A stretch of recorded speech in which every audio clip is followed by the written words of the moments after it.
Kayla, great to see you this morning. So, Bidenomics versus Maganomics. That's the contrast the White House is trying to paint. And look, you and I both know it. The Democrats can read the polls that show that voters still seem to trust Republicans, and even Trump specifically, on the economy more than this president. So, what's your sense? Is this new aggressive posture from the West Wing, is it going to be effective?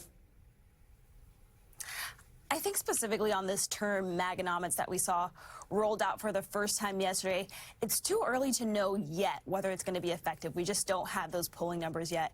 But we know for sure that it's going to be a term we're going to hear a lot as we lead up to that October 1st deadline as we near this government shutdown.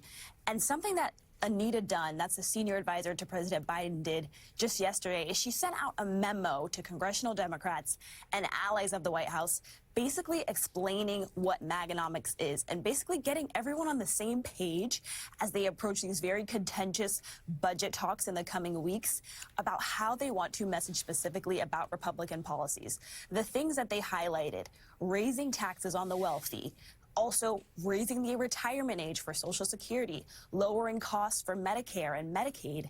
And those are things that polling shows is frankly on Democrats' side. When you break it down issue by issue, Democrats have the majority of Americans when it comes to these issues. And so they're really looking to highlight those things as they approach these talks with McCarthy.